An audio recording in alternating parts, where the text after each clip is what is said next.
Thank you everyone for joining us for our last episode of the Resistance Bureau in 2020.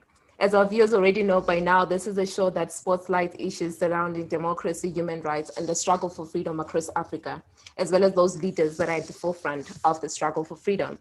Today, we're looking back on the major events, issues, and trends that shaped 2020 in Africa by inviting back some of our favorite guests from previous shows, including Fatai Maere from Zimbabwe and Tundu Lissu from Tanzania. We're also looking into 2021 and some of the newcomers that are coming on board, including Reno Omokri from Nigeria and Fatumo Taib from Somalia, where we're asking what we should focus on in the months ahead.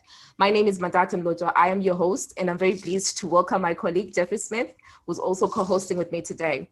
We're delighted to also be joined by another newcomer to the Resistance Bureau family, Dr. Ken Opalo of Georgetown University, an authoritative voice on issues of African politics. He will be joining Professor Chisman today for a public Q&A session. So if you have any questions for the panelists, please send us a note on WhatsApp by using this number, +263 776 238 199, +263 776 238 199. You can also keep track of this discussion by following us on Twitter @Resistance Bureau. And when you're doing that, make sure to use the hashtag #ResistBureauLive. This show is being live streamed on Facebook as well as on YouTube, and it will also be recorded for later distribution. Thank you so much, Mentade, and thanks as well to my colleague, Dr. Cheeseman, and to Dr. Ken Opalo for also being with us today. And of course, thanks to the many viewers worldwide who have tuned in to our previous 7 episodes, as well as those who might be joining us for the first time today. This program and our exciting plans for the future are due in large part to the support you have shown to us over the past few months, so thank you. And to be sure, 2020 was a profoundly challenging one for democracy and its many defenders around the world, including in Africa. As we discussed and warned on our very first episode of the Resistance Bureau, authoritarian leaders across the continent and indeed the world manipulated the threat of COVID-19 to roll back political rights and civil liberties while entrenching their often repressive rule. What is more, in Africa specifically, elections across the continent in Togo, Burundi, Guinea, Ivory Coast, and Tanzania, among others, were far from free and fair, drawing criticism from citizens and outside observers alike. Yet on the hopeful side, Africa was also home to the only country in the world, according to Freedom House, to make progress on democracy over the past 12 months, that being in Malawi. And we have also seen new forms of protest and civic resistance emerge in countries as varied as Nigeria and Zimbabwe, which we'll hear about today, as well as Zambia, which faces a critical election in August 2021. As well as looking back at those lessons we learned for resisting authoritarian rule and democratic backsliding, we will also highlight the main issues, as Mentade mentioned, to look out for in 2021. There's definitely a lot to cover today. We've received a lot of questions for our question and answer session. So Mentade, over to you. Let's jump right in. Thank you so much, Jeff. So joining us today to talk about these important issues is an incredible lineup of speakers and leaders from across Africa. First up is Fatai Maere, a trailblazing lawyer and women's rights defender who first rose to prominence during Zimbabwe's First Flag movement, which campaigned for greater civil liberties, political rights, and democracy. She's now the national spokesperson for the NDC Alliance, which is the country's main opposition party, where she speaks out powerfully against the abuses committed by Emmerson Mnangagwa's government. Good evening, Fatai, and welcome back to the show. Good evening, Mandate. Next, we also have Tundu Lissu. You're welcome. Next, we have Tundu Lissu, one of Africa's best-known opposition leaders who continues to fly the flag for democracy amid the increasing authoritarian crackdown in Tanzania. He escaped death when he was shot multiple times in an assassination attempt in 2017. And despite this, he recently contested in the country's presidential election. When he was challenging the integrity of the poll results, he was detained by Tanzanian authorities and his life was once again threatened. Hello, Tundu, and thank you so much for joining us and for your continued bravery. We're also joined today by Reno Omokri, a lawyer by training, an ordained minister, and a best-selling author, and someone who previously served as the spokesperson of the former Nigerian president, Goodluck Jonathan. Recently, he has been among the cascade of voices behind the Nigeria's pro-democracy movement, while also calling for comprehensive reforms in the police and security forces under the EndSARS movement. Welcome, Reno. We look forward to hearing from you today. Thank you. Finally, we have Fatumo Taib, who is one of the most accomplished young leaders in Africa. She first rose to prominence in 2016 as the first woman to run for president in Somalia. Since that time, she has taken on several global leadership positions, including her current role as the policy expert at the African Development Bank. She's also the founder of the She Runs Africa, which supports female political aspirants. Welcome, Fadumo, and thank you so much for taking time to be with us. So I'm just going to jump straight into it and start with you, Fadzai, because you're a veteran, you've been on the show before. So as we noted already that a lot has happened across Africa this year, both negative and some of the things positive. Zimbabwe, of course, is not different. To your mind, what do you think was the most important trend or event of the year to take place in Africa? And what lessons can we draw from there? I think one of the most powerful lessons that we drew from 2020 as a continent, particularly as young politicians, young activists, and those fighting authoritarian rule throughout the continent, is the ability, even through the global pandemic of COVID-19, to draw African voices together and speak out with one voice against authoritarian rule in respective locations. So obviously, I'll start with the Zimbabwean Lives Matter movement, which for me, was a very powerful show of what can happen when Africans, politicians, activists throughout the continent come together with one voice to speak out against a particular situation. In the Zimbabwean Lives Matter, we saw movement. We saw that, there was this shrinking democratic space in Zimbabwe and a huge crackdown on political activists and political voices. We saw the abduction, sexual abuse, torture of young women, of politicians, malicious politicized arrests. And, Mr. Mnangagwa, who's meant to be the president, although his legitimacy is contested by us, speaking out very clearly and saying that he wants to flush out all opponents. The main opposition, which is meant to be, the voice constitutionally that speaks out and holds the government to account, was told that we are a terrorist movement unlawfully. And I think what was very heartening to see is the way the African continent, throughout the world, really, voices in the diaspora everywhere, speaking out online and saying Zimbabwean lives matter. What that led to, in my view, is when there were crises now in other locations in Africa, as Zimbabweans who are progressive and wanting to see an end to dictatorship and violence on the continent, we were also able to come together and speak out against, for example, what was taking place with the NSAS movement in Nigeria, with the movement on behalf of protecting women against gender-based violence in Namibia, with what was transpiring with a contested election in Tanzania. We're able to come together and now speak and say, look, what is happening on the continent? The African Union says that this is the year where we're supposed to be silencing the guns, but what we actually saw is that the guns were shooting louder than ever before. I mean, the amount of blood that was shed in Nigeria was really a moment that made all African people, just take a moment to say, look, is that what we've become? Is this the project of liberation that the generation before us fought for? So I think if I am to have one takeaway from the year 2020 is the ability of, progressive African voices to come together and speak, in protest of anti-democratic authoritarian behavior. Thank you so much, Fadzai. Thank you so much, Fadzai. I like that you highlighted quite a different, a range of movements that actually happens, particularly during this COVID-19 pandemic. I think the biggest question that came out during particularly the Zimbabwean Lives Matter movement was, when does it get off social media to actually coming, in a practical sense, changing lives in the different communities? So I think it's a question that I'd want to ask to say, when does it translate to practical measures, or at least practical citizen participation that leads to change, not just in Zim, but in other countries in Africa? So I would say with respect that, the Zimbabwean Lives Matter will just end on social media. You'll see that, especially towards the 31st of July protests, a number of activists throughout the country were arrested for protesting. I'll give the example of myself first and foremost, because that's the example that, will come to mind. We just stood outside our neighborhood, and, it must be borne in mind that they were extremely restrictive and repressive COVID-19 laws that were used to manipulate people's right to protest, which is constitutionally enshrined under Section 59. That notwithstanding, a number of Zimbabweans stepped out, notwithstanding the fact that there were soldiers all over the street, to hold up placards, demanding a free Zimbabwe, demanding that the maternal mortality rate goes down and that babies are saved, demanding an end to hunger. It's no secret that Zimbabwe faces a mass starvation crisis where, according to the WFP, 8.6 million Zimbabweans are food insecure.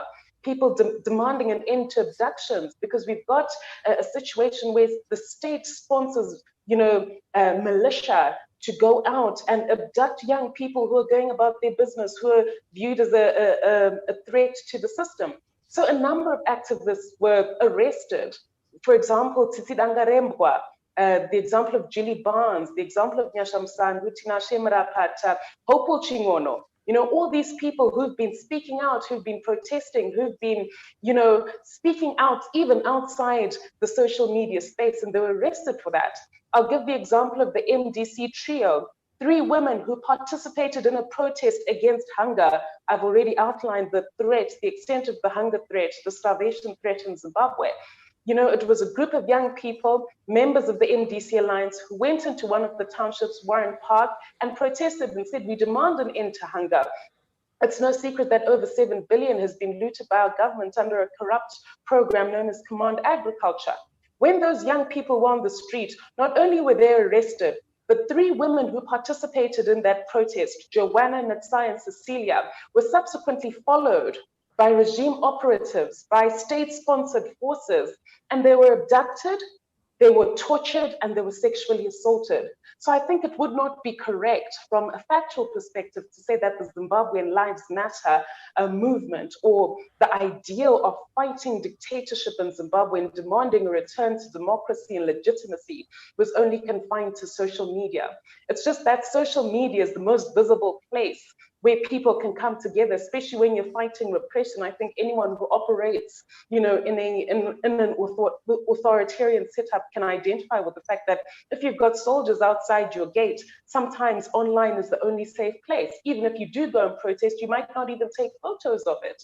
You've got the example of Tawanda Mchehi, who was getting ready to protest on the 31st of July. What happened to him? He was abducted. He was tortured. To date, those responsible for all these abductions that I've mentioned have not been brought to book.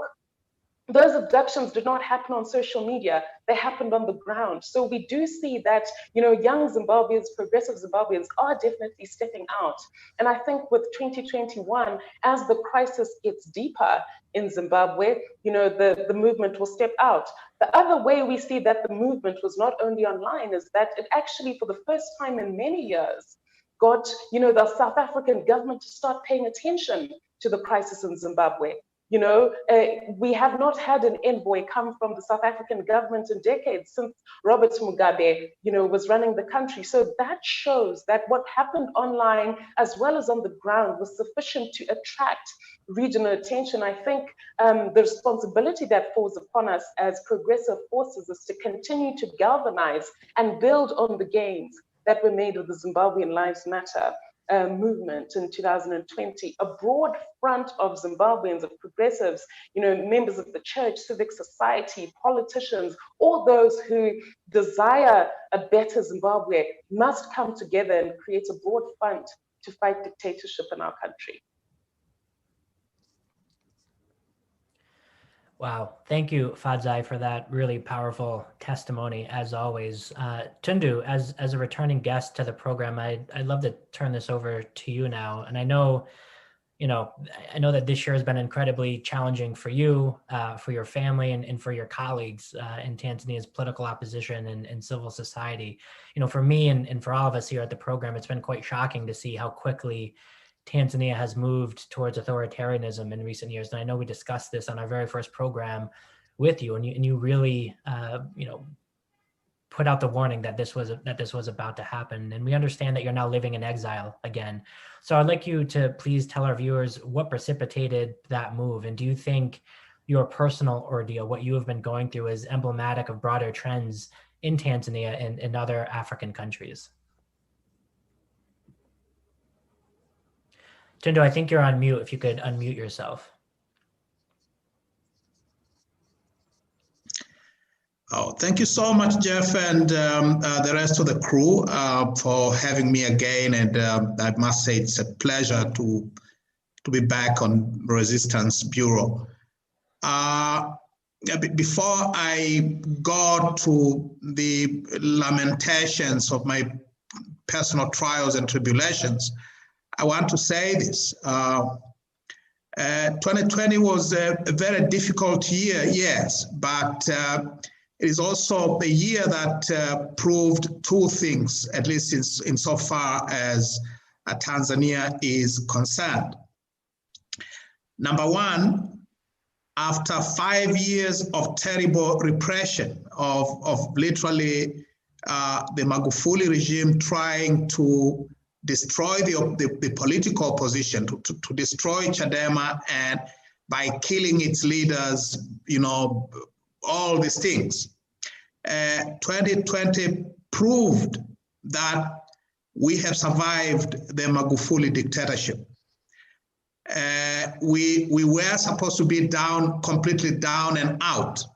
The general elections that should have taken place on October 28th was supposed to be a coronation, not an election.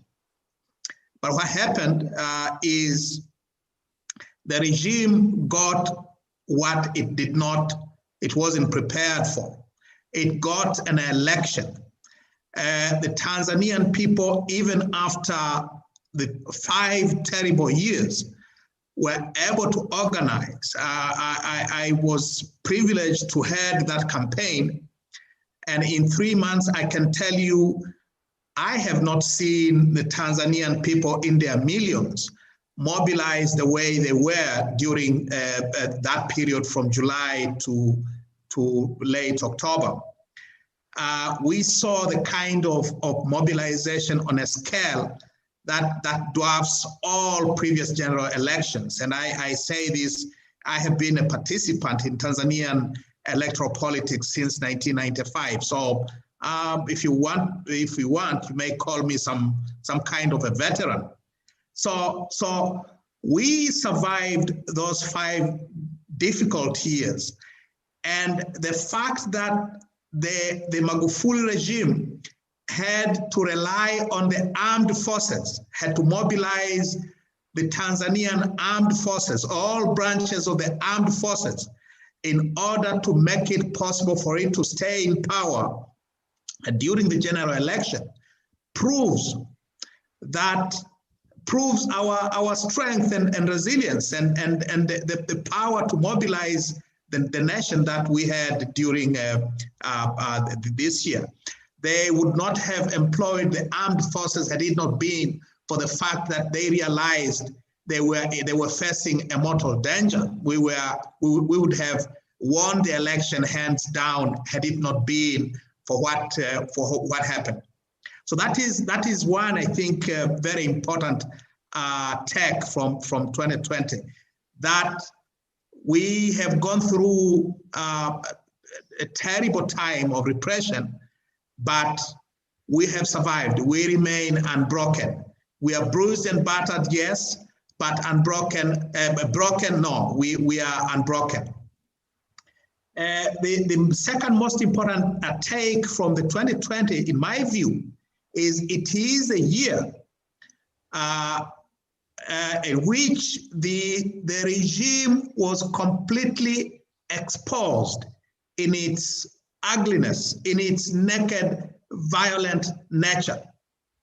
We have had multi-party elections since 1995 in Tanzania. And in all these nearly 3 decades of multi-party elections, we have never seen this kind of violence, this kind of the naked use of the armed forces, of tanks in the streets, armored personnel carriers, of basically special forces and paramilitary security forces shooting people in the streets. We've never seen anything like this. The fact that we have come to this tells us that That's the only thing they have now, naked force. There is no legitimacy whatsoever. We have reached a situation where, and now, since there is no legitimacy, popular mobilization that we need to undertake now is of a kind that we cannot definitely go back to elections under the current legal and institutional conditions.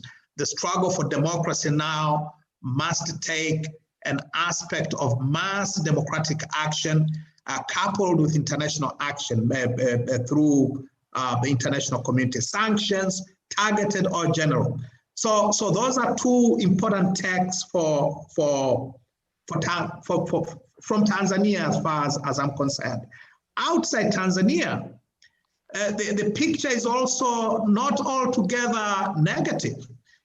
Little Malawi overthrew a vicious authoritarian regime. And it was at a time when no one gave Malawi any attention whatsoever. But the Malawian people in their millions are mobilized to reject the theft of an election. They compelled their court, the Supreme Court of Malawi, to nullify a presidential election. Now, this is unprecedented in this part of the continent, but they did it, and they went on to defeat that authoritarian regime in an election, and that is a huge positive. In Uganda, after years of repression by Museveni, I think the Ugandan democratic movement is also unbroken.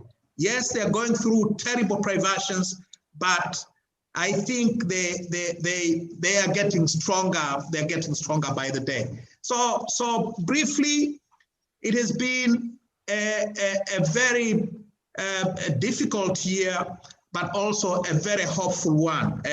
We should not take the positives, these silver lining in an otherwise dark cloud away. We should take the positives as well.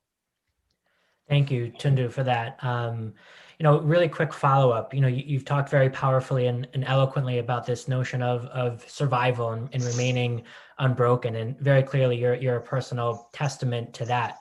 But you've also, talked about, and we've had these conversations before about the current president of Tanzania potentially seeking a third term when the next election cycle comes around in Tanzania. We've already seen that happen a number of times across the continent this year. In Togo, for instance, the president securing a fourth term in February. We saw that in Guinea. We saw it in Ivory Coast. What are the prospects of combating that in Tanzania? You talked very powerfully and moving about the mobilization that you've seen on the ground in Tanzania. How can citizens, despite this militarized response that you discussed, how can they mobilize to stop this from happening in Tanzania?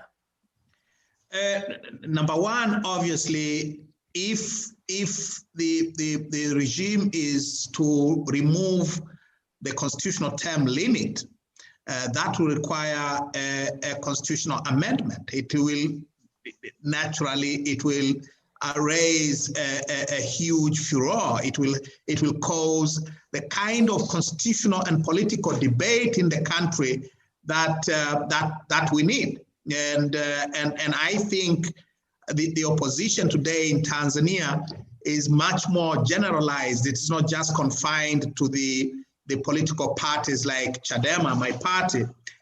The opposition has become a more generalized in the population as a whole. So while the prospects of the regime changing the constitution in order to remove presidential term limits to enable Magufuli to be a life president like his brother across the northern border are very real, it is not going to be easy. The Tanzanian people are not going to take it lying down.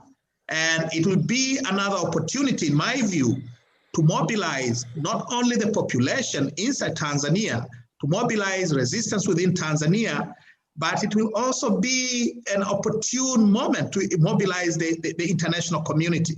And this is a very important aspect in my view. The fact is, unlike many years past, Tanzania is firmly on the international radar screen right now. After what happened on October 28th, the international community, the United States government, the UK, the European Union, our friends from around the world have become much more, they're paying much more close attention to Tanzania than before. And therefore, national mobilization as well as international solidarity will see us through the struggles in the months and years to come. Thank you so much, Tundu, as always, for being so positive and leaving us on a more uplifting note. I truly mean that. Faduma, I think, it'd be really great to bring you in here, especially since you've also run for the highest political office in your country in a very challenging environment. So, like Tundu and others, you're accustomed to the threats and dangers that often accompany this decision. And I imagine hearing Tundu speak, that some of those messages resonated with you. And I've heard you personally speak about the need, likewise, for building solidarity around Africa's pro-democracy leaders in Somalia and elsewhere. So in your opinion, what can and should be done right now in 2021 and beyond to better foster this sort of cooperation and solidarity and support that we've been talking about today? It'd be really great to hear your views on that. Thank you. Thank you very much. I've listened with great interest. And I must say, when I ran for political office in Somalia, I did so because I was tired of seeing the same faces year in and year out. And Somalia has a governance system that is actually based on tribalism, on clanism. I think it's one of the only probably African countries or countries in the whole world that has such a system. And it's a system that completely overlooks women, it excludes women, and it also marginalizes young people. It's a system that is based really on a system that is similar to the Hindu caste system. It should not exist. It shouldn't be certainly used as a governance system. And I felt that it was really unjust to continue perpetuating Somalis to such a system. So after having been in the diaspora for many years, I decided that I was maybe the one that I was looking for. I'm not a politician per se. And I used to be very averse to being called a politician because to me, really politics has negative connotations. But I felt that it was an ethical, it was a moral obligation for me to step forward and to say that I think Somali nationals, the citizens themselves, must step forward and they must take over the country. Because the so-called politicians that we've seen inside the country have no vision. They have no desire to really further the agenda of Somalis. So, of course, naturally stepping forward came with threats. I mean, it's a given. If you enter a space that is highly elitist, like Somalia, where 99% of the Somali citizens are being held hostage by a 1% elite and has been doing that for many years, of course, it comes with threats. And anybody who steps forward has to take that fully on because it happens. And for me, I'm actually very proud to get death threats because I feel I must be doing something right. And it really motivates and empowers me to do what I'm doing. In terms of really building coalitions and solidarity, in Somalia, my political campaign was premised on moving Somalia forward in creating solidarity. removing any notion of clanism and tribalism. This is a problem that we have on the continent itself as well, where we elect people into office based on tribalism and really not on merit. And this is why there's a lot of divisions and a lot of governance problems on the continent. And so in Somalia, the notion was that, look, we are all Somalis, regardless of which clan we come from. We must coalesce around that essence of Somaliness. And we must use music, we must use dance, we must use food, because these are things that unite us. And we must also mobilize around the love for the country. You must love the country to be able to even give your life for it. And that comes with also creating prosperity and peace in Somalia. And so this is something that I think can be replicated on the continent, because when I listen, and I listen to Somalis quite a lot, and also a lot of our African brothers and sisters in different countries, there is disunity. And even the people who come forward as leaders, they are not really able to give a very concrete vision or even elaborate why it is important that they must come together to push forward. And so any movement on the continent, and especially in Somalia, is premised on really building that coalition around Somaliness. And I have a very strong aversion to having the international community or any foreigner intervening and interfering with national interests and matters. In a country like Somalia, we have a very strong diaspora that remits $2.5 billion every year. This is triple, the amount that international community or the donor community gives to Somalia. Somalia has created problems. Somalis have created problems for themselves, and Somalis are going to be the solution to those problems. We do not want any foreigner interfering and intervening in our national matters. This has led to the current president really using the international community to further his stay in power. As you are probably aware, Somalia has selections coming up next year, sometime in February, and he is clawing, using all means necessary to stay in power. And so I realize as I talk that we as Africans, we have to really change the victim narrative that we use quite often when we talk about our governance systems. We are the ones who put these people in power. We are the ones who should remove them, and who will remove them. The African on the street feels so disempowered that they can't even believe that they have the power to remove this 1% elite that is holding them hostage. So we have to really go back to the grassroots. We have to start believing in ourselves. We have to start believing in the fact that we can overcome, and we will overcome. We are more powerful than this 1% elite that is causing all the problems in the different countries on the continent. And so if at the national level there is this kind of grassroots movement that focuses on building, the civic education, but also really building the self-esteem of the nationals in the different countries, then really that movement can move as one organically and very swiftly to really intervene and do what they need to do. And this is something that can then come, at the continental level. It can become a movement that could be called maybe the New Africans, one that is, again, premised around that Africanness. Because be it whether you are in Tanzania, in Malawi, in Nigeria, in Zimbabwe, we are all Africans, and we can coalesce around that.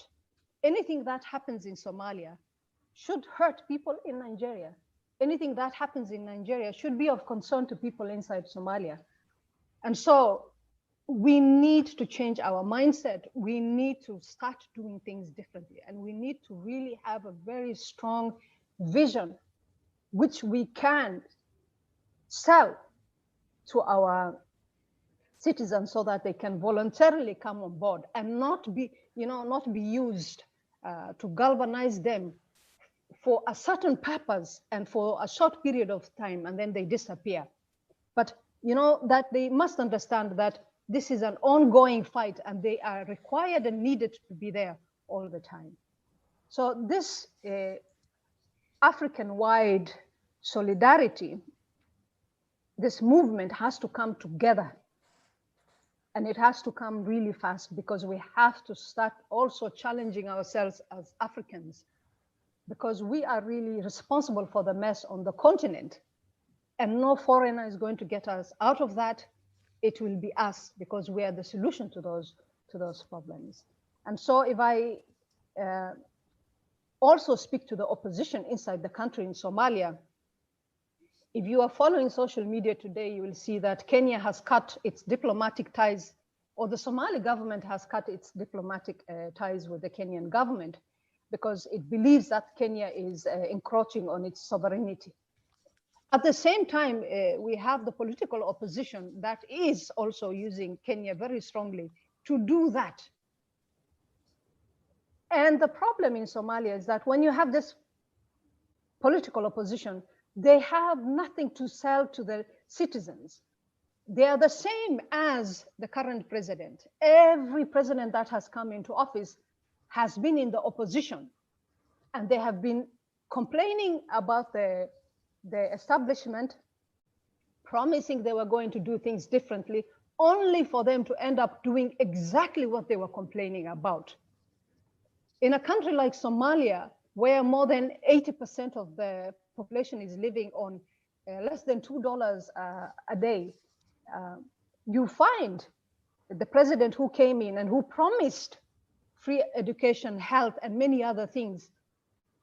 The only progress the president has made inside that country was to really have a hair transplant. The only visible development we have seen in Somalia that the president has brought is the fact that he has grown his hair back. And so even the opposition must be able to come with things that are more concrete than telling people, the citizenry lies. And when they come into office, they have nothing to offer. So we have to really also be true to ourselves, do we want to come into office because we want to also start amassing wealth and using power or misusing power, or do we really care about the people that we want to lead? If we do, then we must be part of those people. We have to be with them throughout, because they are the ones who will bring that change, not us. So I want to close by saying that we are not victims. We should stop disempowering ourselves. We should put a stop to having this 1% elite holding us hostage. Because if we don't, our countries will no longer exist. They will probably be sold to these foreigners that are very interested in actually buying these countries. Thank you. Thank you so much, Fadumo. You raised a lot of critical issues. And I think one of the things that I'm taking away from what you said is the idea that it doesn't matter whether you're in Zimbabwe, you're in Nigeria or Malawi, wherever you are, we are all Africans. So what happens in one country should actually affect people in other countries. And I think this is the time for me to bring you in, Reno, because I think you've been quite vocal and deeply involved in several civic resistance movements in Nigeria, most recently the EndSARS movement. So I would like for you to tell us about the campaign, how it manifested and grew, and how it might actually impact Nigeria as we move forward. Well, thank you very much. I just want to say at the beginning that I am not the founder or the originator of the EndSARS movement. It started, and we've got qualified people on the ground who have been moving this, and I don't want to usurp what they started. However, I endorsed the movement early, and I supported it with my resources. Now, here's the thing. You see, it's just like, you have cold. A lot of people mistakenly think that cold is caused by cold temperatures. No. Now, the common cold is caused by a virus, the cold virus. But cold temperatures they make the cold virus, it's conducive with cold temperatures. So you don't have cold because the temperature is cold. You have cold because you have the cold virus and you are in an atmosphere, an environment that is conducive to cold. Now, with the NSARS, what's happening is that Nigeria is conducive for revolution. NSARS is just an outlet. The whole thing, the cold that is causing this, that is making revolution conducive, is the poverty level in Nigeria. That's what's making NSARS happen right now. Now, let's look at what happened. In September, this government, Muhammadu Buhari's administration, they increased the first week of September 2nd, they increased the price, the electric tariff by 300%. And then 2 days later, they increased the price of fuel by 35%. Now, this is a country that in 2018 became the world headquarters for extreme poverty. People had just come out from a lockdown. So you can imagine what that would do to inflationary tendencies. It affected the prices of food. Now, if you go back to the French Revolution, what sparked off the French Revolution? The French Revolution was sparked off because the people could not afford bread anymore. They went to the king, and then Marie Antoinette famously said, well, if you can't afford bread, why don't you eat cake? Now, the Nigerians, like different civic leaders, approached the Muhammadu Buhari administration, the Nigerian Labour Congress. They said, look, the people are already suffering, and you're placing this burden upon them. Muhammadu Buhari did absolutely nothing, just ignored them, shunned the people. And then in Nigeria, right now, the universities, public universities, have been on strike for 9 months. At that time, in October, when NSAS started, they had been on strike for 7 months. Now you have 1.7 million Nigerian university undergraduates at home, being idle. They had just been in lockdown. They had nothing to do. Now, I'm sure you've heard of Boko Haram. People all over the world, they've heard of Boko Haram. Boko Haram are, according to the Global Terrorism Index, the 4th most deadly terrorist group in the world. They've killed a lot of people. Now, the previous administration had a policy of an offensive policy, fighting them, getting them, and then trying them. Now, since this administration came in, not one Boko Haram terrorist has been tried. Instead, Muhammadu Buhari has a policy whereby he rehabilitates so-called repentant Boko Haram. Now, these repentant Boko Haram are not people that came out and said, okay, we are surrendering our weapons. No, these are people that the military has vanquished, and then they've taken them and then handed them over to the police. And then the government had given an order, no, don't send these people to jail, send them to a special camp where they are going to be trained at public expense. They are going to be fed at public expense in being rehabilitated. Now, a curious thing happened. While the country was so tense, the Muhammadu Buhari administration thought in their own wisdom that they could show on national television, national TV, they held a graduation ceremony for this so-called repentant Boko Haram. It's thousands of them. They had a graduation ceremony, it was on national TV. They had food for them. They put them up in nice clothes, which the government paid for. Shoes. They looked, and now just imagine you have 1.7 million law-abiding students who pay fees and who have been at home for 7 months at that time. Now it's now 9 months, watching this on TV. Now, how do you imagine that they felt? So it was this, the whole country was ripe for such a thing as this. And then on October 3rd, in a place called Ugeli in Delta State, where I'm from, the Nigerian police, FSARs, killed a young man. And then his father, you know, the press went to, they were able to identify the father. And then the father talked to the press and it was so moving and he began to cry. And then it sparked off spontaneously civil unrest around the country. And obviously, to unify it, we came up with EndSARS, you know, and then it was the EndSARS movement, the EndSARS movement. One would have expected that as this was going on, Muhammadu Buhari would have addressed the country immediately. He just failed and refused to address the country. I appealed to him to address the country. The opposition appealed to him to address his country. His own party, members of his own party appealed to him to address the country. He did not address the country. And so this thing went on and it went on and it went on. And then in Abuja, a young woman, I mean, this one, she's a hero or rather a heroine, Aisha Yesifu and her group, they were attacked by the police. And so like it made the public very, very angry. And so it widened the protest. It really widened the protest. Now, here's the thing. When all of this was happening,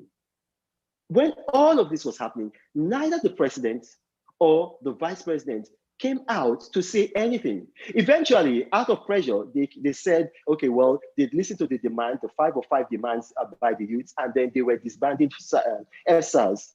But here's the thing, they had made that promise 3 times in the last 2 years. They had promised to disband SARS. So there was a credibility gap. Nobody believed that they were going to do this. Nobody believed that they were going to do this. And then obviously, this boiled over, you know, you see like what happened with the French Revolution. The first thing that the people said to do was they said to loot warehouses where there was food because they were hungry. As at 1700, the French population was 18 million. As at when the French Revolution started, that's 1789, the French population had grown from 18 million to 26 million. And so you see, like, there was really hunger in the land. You know, the economy could not sustain the population. And it caused a Malthusian tragedy. And obviously, you know, Reverend Thomas Malthus, he said that when you have the population of a country growing faster than the economy of the country, you're going to have social unrest like this. And that's what we're seeing in Nigeria. In 1960, Nigeria had a population of 45 million. The United Kingdom had a population of 56 million. As I speak to you today, Nigeria has a population of 206 million. The United Kingdom has a population of 67 million. So while the UK's population had grown by 12% in the last 60 years, Nigeria's population has grown by 450%. And then meanwhile, Nigeria 5 years ago was the 3rd fastest growing economy in the world. Nigeria, as of today, is the world headquarters for extreme poverty.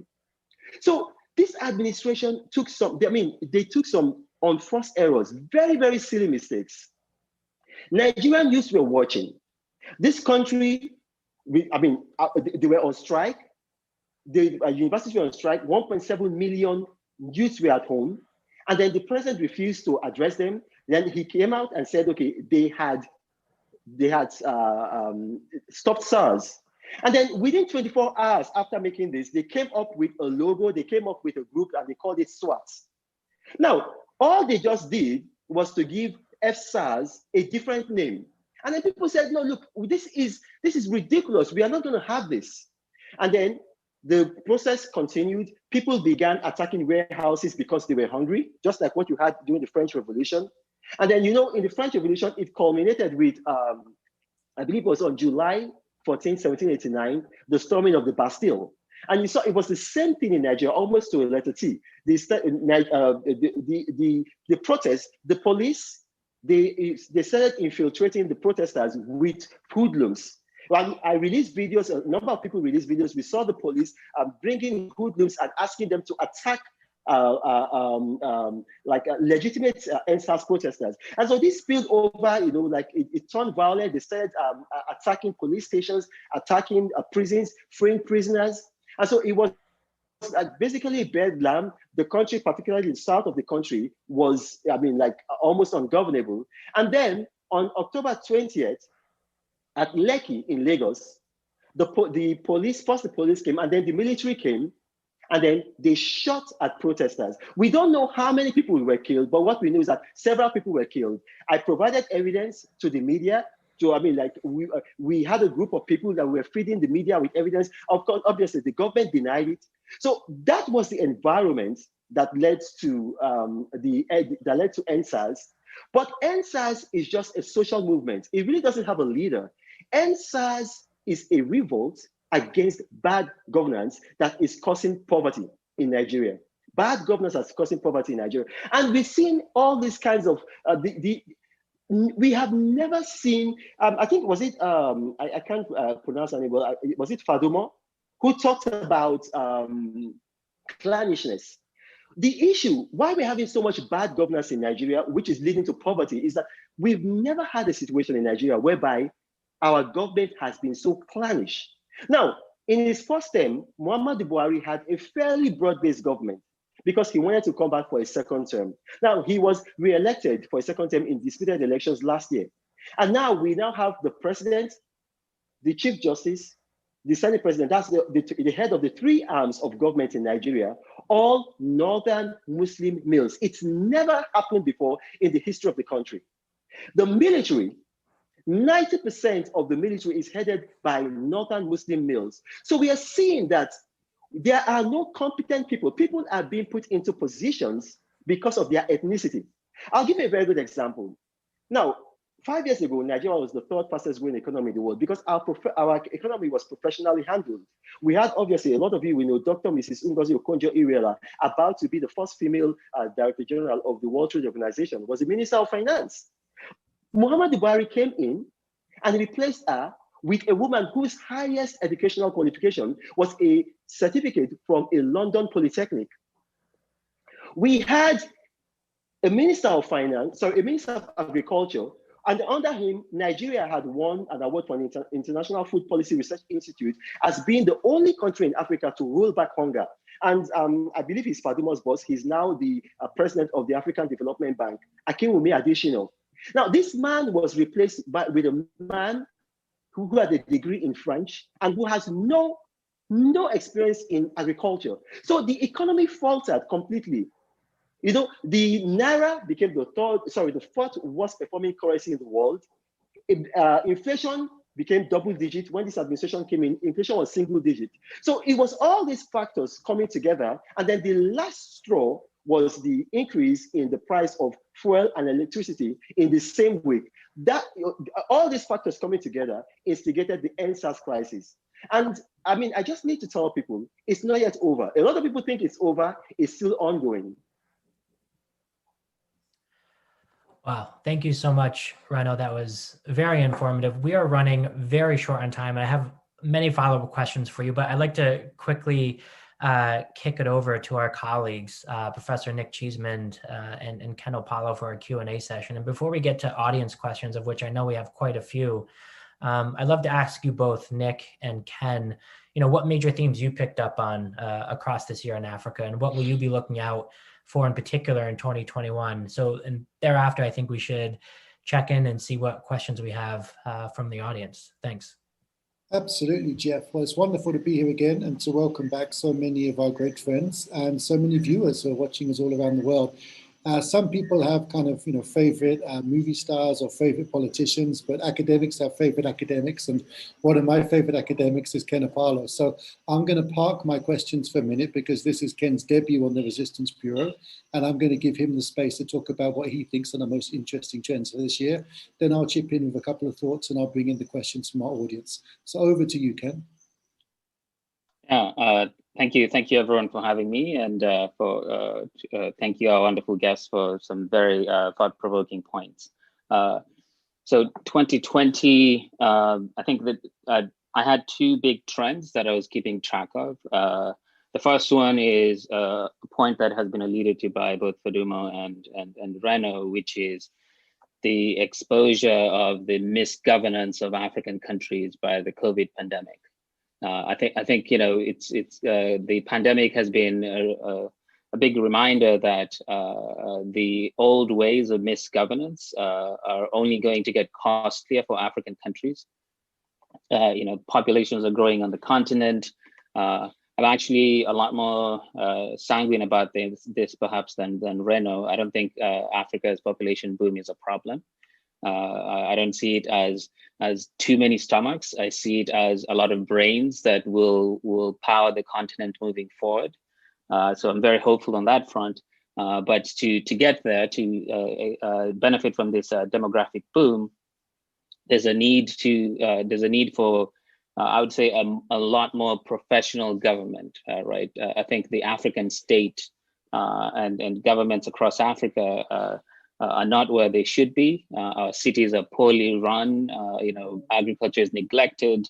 Education systems are faltering, and so this is health systems buckling under the weight of COVID. So this year was a big reminder that there's a need to continue building on the gains that have been made since the mid-1990s in improving the business of managing African states and delivering on public goods and services. And I should say that on this front, not all countries are trending in the wrong direction. I think, one of the sort of unsung developments, again, since the mid-1990s was expansion of services on different fronts, right? So if you look at Ghana, some parts of Kenya, even Tanzania, you're seeing improvements in public goods services in ways that could be built upon moving forward. The second big trend, and this is a question mark, on in my head when I'm thinking about this, is the question of political development. So hearing the narratives from Zimbabwe, Tanzania, Somalia, Nigeria, right? I kept thinking, are we back to the early 1990s, where politics was still very much deinstitutionalized and driven by sort of popular mobilization, but without organizational sort of heft behind them. Are we back to a politics where the government is weak, the opposition is fragmented, people do not have a way of tapping into the regular conduct of politics? And so perhaps I'll end with this as an opening question for particularly I'd love to hear from both Fadumo and Lisu. Are we is there hope for organized opposition in Africa? And I say this because if you look at the changes that happened in Zambia in '91, it was led by a trade unionist who had an organizational basis through which he could organize the opposition against the incumbent government. But if you look across the continent, the opposition remains weak and fragmented. And so this leaves us wondering, are we back to a world where the opposition is disorganized as ever, or is there hope for more organized opposition politics in a way that would encourage the continued institutionalization of politics on the continent? Because as Fadumo said, the problem of personalist rule with incumbent governments is also very rampant in the opposition, right? There's a lot of personalist rule in opposition politics on the continent. So, what does that portend for the future of sort of this continued evolution of African democracies? Thanks, Ken. Brilliant insights there. And in a moment, we'll go back to the panel to allow them to come in. My thought, just to add to that, is I think if we maybe I'll look ahead to 2021, as you've done such a good job in 2020.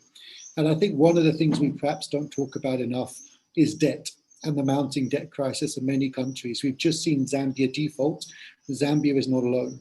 And one of the things that we've talked about, Jeff and I have talked about and written a lot about, is the way that the pandemic has encouraged an authoritarian trend, governments taking advantage of that authoritarian trend. The image of the pandemic and the need to have strong government to deal with the pandemic. In Zimbabwe, we've seen ZANU-PF take advantage of that. We've seen the same thing in Uganda. But I think next year, we're also going to see a lot of authoritarian regimes really challenged by the economic impact of COVID-19. This is going to be a long problematic recession. It's going to be a lower tourism revenue context.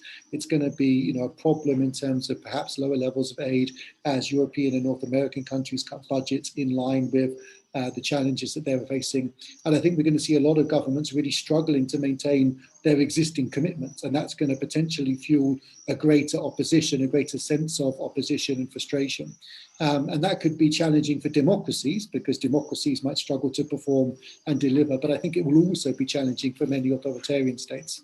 So my sense is that one of the things that we might end up talking a lot about next year is debt, and the way in which debt starts to constrain what African governments can do. That will create opportunities for the opposition, although, as a number of people have said, and Ken said, very eloquently, taking advantage of that, means actually being able to operate. And I think there's a really good question there about in countries like Uganda and Tanzania, whether it's actually possible to operate. I was on a call with Fatma Karumi recently, the former head of the Tanganyika Law Society, who obviously lost her job partly because of political pressure in Tanzania. And she was saying, a perfectly valid point, which is we are now asking too much of the opposition and civil society. We are asking them to risk their lives on a daily basis in countries like Tanzania and Uganda. The cost has become too high. We're not just asking them to live in fear. We're not just asking them to take, considerable risks. We're actually asking Bobby Wine to be in a car that's being shot at. We're asking Tundu Lissu to be in an election where he's being repeatedly arrested. And those costs have just gone too high. And I think that, that's a really good point. The costs weren't that high just a few years ago. And how do we respond to that, I think, is a really good point. Now, I'm going to ask each of our panelists a specific question just for them. And then we're going to give them an opportunity to respond to those questions and, the excellent comments of Ken as we finish the conversation. So Tundu, really taking off from that final point, civil society and opposition does require so much bravery now. You had to come back from an assassination attempt. Many of your colleagues and others have been arrested and beaten. Is there anything we can actually do to reduce the costs? Is it actually becoming so risky that you worry that there will not be another generation of Tundu Lissus coming through? It does seem that the risk and the burden is becoming incredibly high. Fadzai, we had a fantastic question from you from Zimbabwe, which was saying, look, we normally think that authoritarian regimes lose when they mismanage the economy. The economy, as Reno was saying, that generates these revolutionary pressures. And yet the Zimbabwean economy has been in crisis for so long that it's become normalized. And despite, prolonged economic crisis that is, in many ways should have delegitimized the regime, ZANU-PF is still in power. How can we explain why economic collapse in Zimbabwe hasn't removed ZANU-PF? And is there anything we can do, given that it hasn't, to actually force ZANU-PF from power? Fadumo, a really nice question here for you about what can the international community do and what it should do. Someone here is pointing out from Nigeria that sanctions, when they're imposed, often seem to do more harm than good. And so they're asking, what's the alternative? Even when the international community goes to the level of sanctions, it doesn't necessarily seem to end an authoritarian regime. Look at Sudan, look at Zimbabwe. And so is there something the international community could and should be doing to deal with the situation you have? Reno, there's a question here for you, which is about the fact that, your current status and position is great, but someone's saying, look, this has been a problem for a long period of time. You had the ear of a president at one point when there were, big issues around the police and the military, and it wasn't solved in that administration. Do you really believe that it can be solved now? Or do you think that these are actually, more intractable problems and we'll still be talking about the Nigerian military and the police in 10 years' time? That's from somebody communicating from West Africa. So a question there specifically for each of you, but also please keep in mind the general points that Ken raised and keep that conversation going. Perhaps we'll go in the order which I think we had people speaking. So perhaps we'll go to Fadzai first on that question about the economic context in Zimbabwe.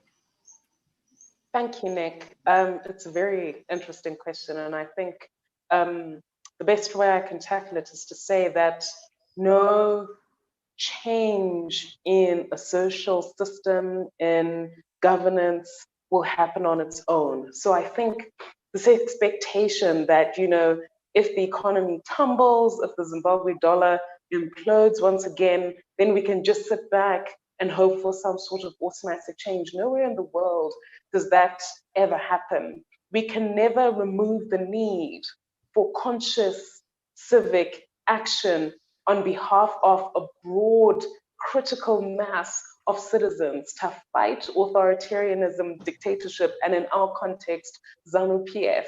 Inflation is not going to do that for us.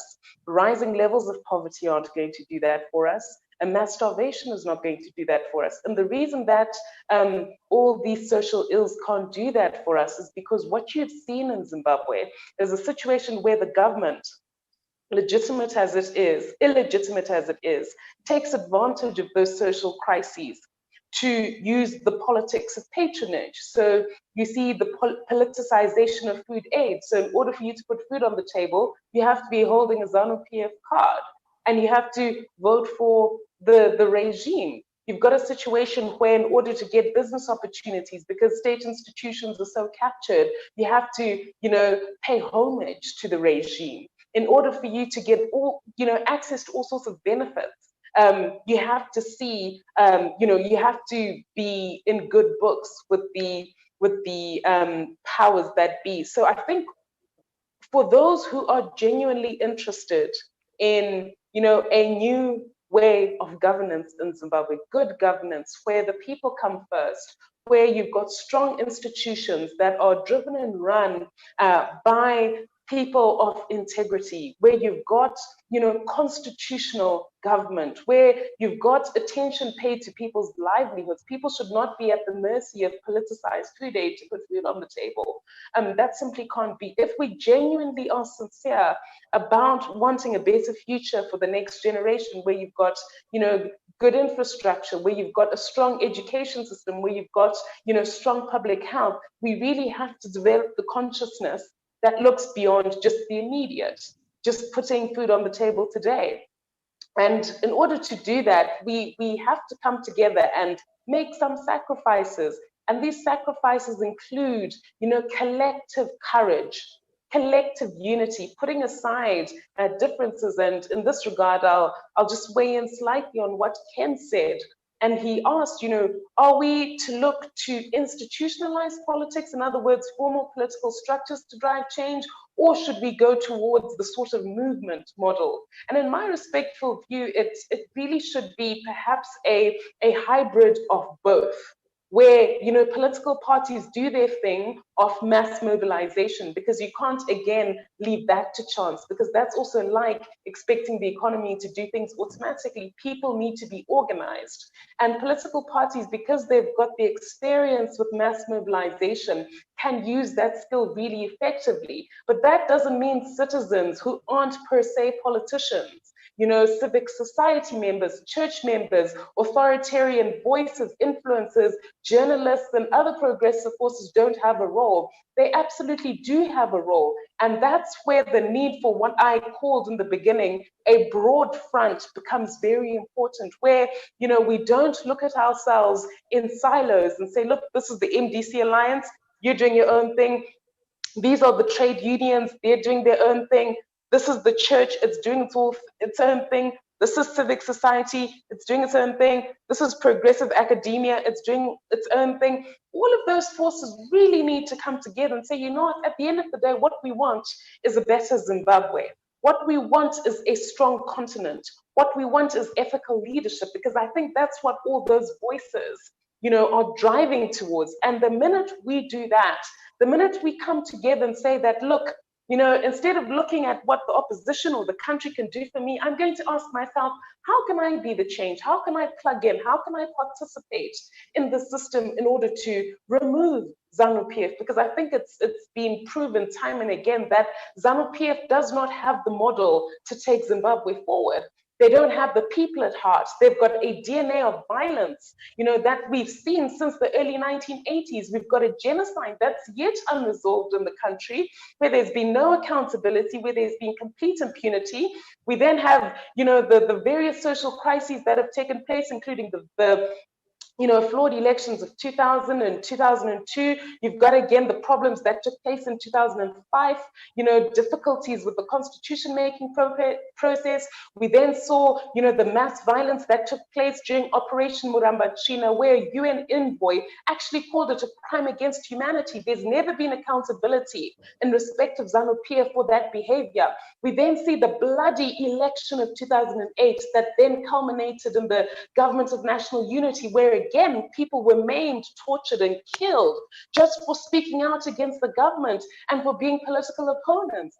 Then, of course, we've got the military coup of 2017, where again, you've got these authoritarian tendencies, this anti-constitutional behavior, driven by ZANU-PF, and again leading to further problems. And then you see, the arbitrary killing of citizens in 2018, following the disputed election, in respect of which we then say that Mr. Mnangagwa was illegitimate. And then again, the arbitrary killing of citizens during the 2019 protests, where we had a situation very similar to what Reno spoke of, where you've got fuel increases that take no account of the poverty and the suffering of the citizens.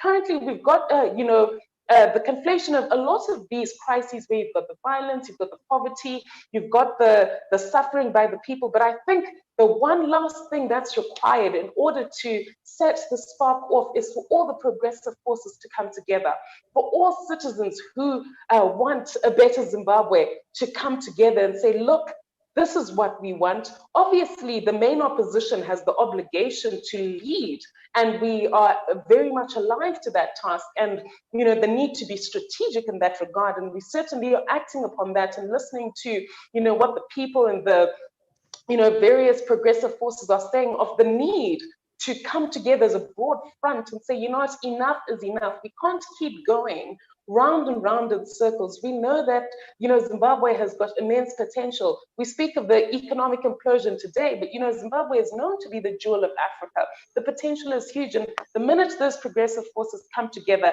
as a broad front, a hybrid, both, politicians and the movement forces, I think we will take Zimbabwe forward. Thank you very much, Fadzai.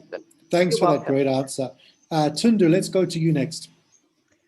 Thank you, Nick. The question is whether the price has become too high for those of us who are in the opposition. And my answer is, since when was the price not high? Since when was the price low? Any serious struggle for democracy, any meaningful struggle for change, for political change, has always had a very high price. We have the Mandelas of this world because the struggle demands very high prices on those who volunteer themselves for service on behalf of their people. And therefore, it comes to the territory. It comes to the territory. Now, my question, we're returning to the issue raised by Ken about whether we are going back to the bad old days of the 90s when the opposition was weak and fragmented and so on and so forth. My take is this, and I'll speak strictly about Tanzania that I know best. The reason we have Magufuli, and the reason we saw what we saw 2 months ago, is precisely because the opposition has become very strong and poses the kind of threats to the regime that it never faced before. I first contested an election in 1995, just coming out of university. And I have participated in each general election in Tanzania ever since. And all those previous elections, the opposition was weak and ineffectual. But over the years, the opposition has grown stronger. It has become better organized. Our best year before 2 months ago was in 2015, when we got almost 40% of the, slightly over 40% of the total presidential vote. This year, in spite of mass disqualification of our candidates all over the country, we were even better organized than in 2015. We would have had, and that's why the government had to call in the army. They had to call in the armed forces and tanks in the street, not because the opposition was weak and fragmented, but because the opposition was better organized. It posed the kind of threat that the CCM regime had never had to contend with in elections past. And I think that also explains the violence in Uganda. When the opposition is weak and hopeless, Museveni doesn't need to call in the army. He doesn't need to call in all these armed forces and so on. It is precisely because he faces a mortal danger that he has to rely on naked violence. And therefore one has to know how to read these situations. I'm totally optimistic. In spite of what happened in October, I'm totally optimistic about the prospects for the opposition in Tanzania, because the millions of people who are getting involved in politics are millions of people who actually came to listen to us, who responded to our call. They're not going to go away. The kind of issues that have driven them to the opposition are not going to go away. They are only going to intensify. And therefore, going forward, I think the opposition, in spite of this gloom and doom and gloom, I think the masses of the African people are going to get even better organized and more opposed to these dictatorial regimes. I have not lost hope at all. Thanks, Tundo, for giving us that optimistic ending. We're going to have to move quickly because we're already out of time. So Faduma, over to you, please. Thank you. Regarding the question by Professor Opalo Ken on whether there is actually hope for our countries, I think there is tremendous hope for our countries and also for the continent. And moving forward, we are going to see a lot of progress when it comes to actually people taking collective action to demand their justice and to hold politicians accountable. And as had already been mentioned, this is a youthful continent, and the youth have come to understand that no one in politics, be it the opposition or even the political elite that operates in the different countries, is there to further their agenda and is there to think about them. And so the youth have come to understand this mantra that you are the leaders of tomorrow is just really, it's just hearsay. And for them to have a tomorrow, they need to be able to take power today so that there is actually a tomorrow. Because at this rate, they will not have a future. And they have come to understand that. And so we will see collective mass movements on the continent being led by young people, ordinary lay persons who are not politicians, who have never held a political position. They will step forward and they will start seriously pursuing that agenda. So there is a tremendous hope. And that's what keeps a lot of us moving forward and understanding that it's just a matter of time before change comes, and it's going to come in a way that is unexpected. Regarding the question about organized opposition, if I could speak to the opposition inside Somalia, it is very disorganized. Having an opposition that comes together because they do not like the current president is really not a viable opposition. Currently, we have 14 male presidential candidates who are the so-called opposition. Each and every one of them has held political office. Several of them are presidents or were presidents. And during the time they were in office, they were corrupt.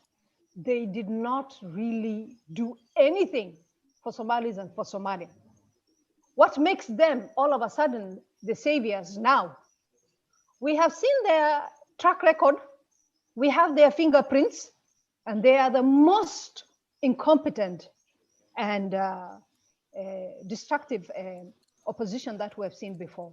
If I have seen you as a president, I've seen you as a prime minister, I've seen you as a minister, and you did not do anything for the people, what is it that you're now going to do as part of the opposition?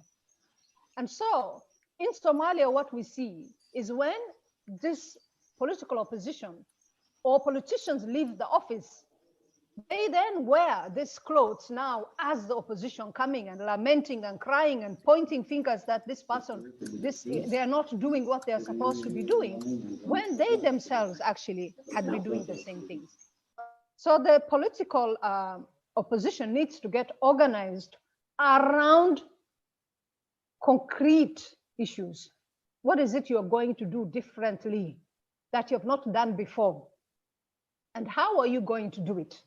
So that we can now distinguish you from the current administration to say, this is what this opposition is going to do. So anyone who has a track record and that track record is not good, is not going to come back as an opposition to try and swindle Somalis into believing that now they are the new saviors who are coming back. And when I spoke about the 1% political elite, this current opposition is part of that political elite, because while they're having this back and forth discussions as political whatever opposition,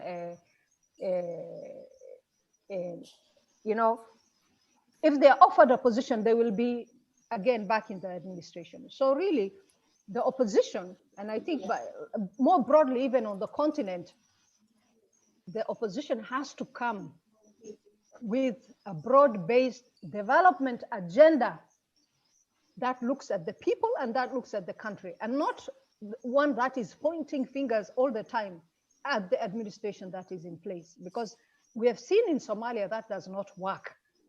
Because once they come into office, it's the same thing. This is why you have the Magafulis, you have all of these people all over the continent. And then the last question that was asked about the international community and what it can do on the continent. We're really quick if here. I speak to Somalia, I'll make it very short. If I speak to the international community inside Somalia, Somalia is striving for democratic elections. Somalia wants, you know, one person, one vote elections. And they have not had that for more than 60 or almost 70 years. The international community currently is actually in charge of the 4.5 clan-based governance system. They're the ones who are bankrolling this system, and they're the ones who are keeping this incompetent administration in power. And so what the international community can do inside Somalia is to walk the talk. When they say they're a feminist government, they should come with that feminist government understanding and not bankroll something that is completely against human rights and that is completely destroying Somalia. So that's what they can do in Somalia. I don't have enough time to speak to what role they can play on the continent. But this in Somalia, we need them to stop interfering and interfering in a destructive way inside the country. Thanks very much. We'll have to bring you back for another show so we can have a longer discussion. Reno, you're going to get the opportunity to take us home. So over to you.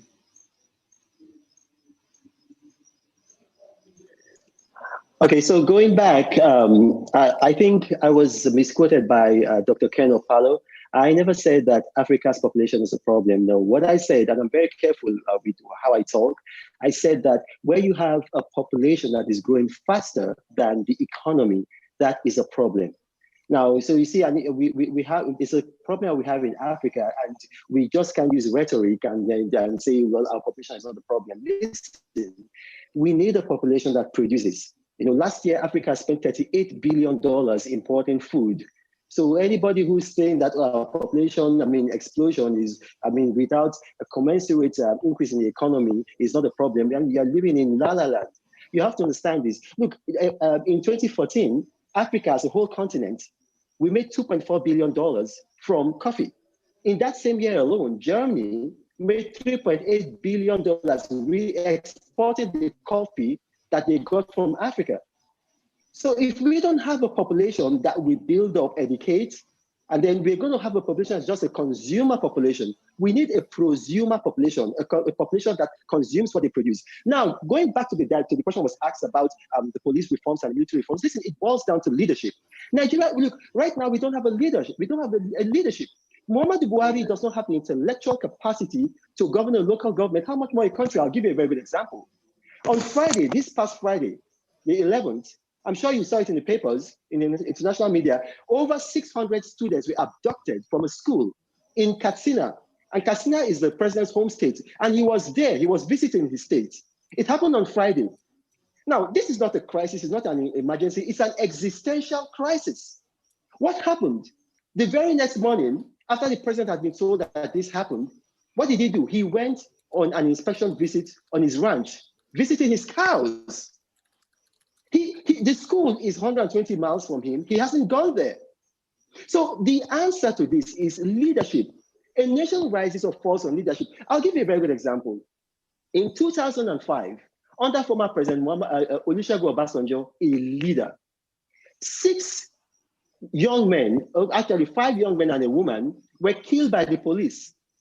What did Obasanjo do? Obasanjo immediately arrested all the policemen involved. They were prosecuted. The court discharged 2 of them, and then 3 of them had two of them had no case to answer. One of them was sentenced to life imprisonment. One of them was sentenced to death. Then President Obasanjo himself apologized to the families of the 6 victims, and then his government paid them compensation, $10,000 each in 2005. That is leadership. Now, when you have a state as a whole avenging the citizen, then there's no need for the citizen to want to avenge himself. The reason why we are having this is because of the impunity.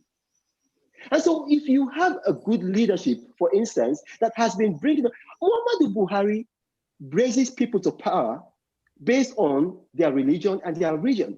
Once we have good leadership, these issues will be solved. Now, I don't want to take too much time. I'm just going to answer that question directly. It's a problem of leadership, and unless Muhammadu Buhari goes, Nigeria is not going to grow. And the National Assembly has to impeach him.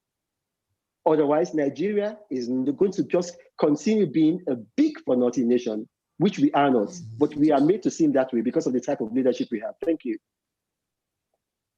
Thank you so much for that. Powerful and punchy. And with that, I would normally go back to Ken for his reflections, but we're a long way over time. So what I'm going to suggest is we invite Ken back as well, because he's such a great guest. And I'm going to send it back to our hosts, back to Jeff and back to Mantade.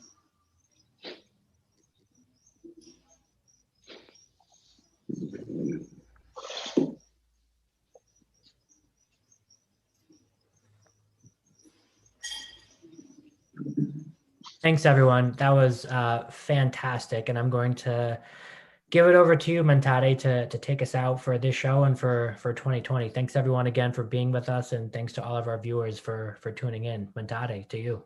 Thank you. Thank you so much, Jeff. And thank you so much, Nick and Ken, as well, for that excellent session. I think it was very informative. And thanks so much to our viewers for taking time to join us today, especially those that sent us questions. We're unable, obviously, to get to all of them, but we greatly appreciate your engagement and commitment, interest, and continued interest in the program.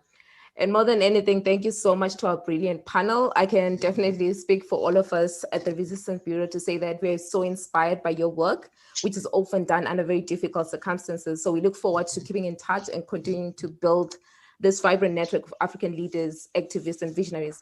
And also, just on a personal note, the continued support and response to the Resistance Bureau has really been tremendous, and we remain so appreciative and humbled by the support. We have plans to maintain the platform going forward, and in light of that, we have very unique and compelling episodes that we're keeping on the works. So definitely look out for that. In the meantime, keep up to date with our work via our website, theresistancebureau.com, and by subscribing to our newsletter there. After each episode, we compile a reading list of relevant material and resources that will allow those interested to learn more about the topics we have discussed and introduce you to some of the leaders who are at the forefront of resistance across Africa. We also encourage you to stay up to date by visiting our social media platforms on Twitter, Facebook, Instagram, as well as YouTube.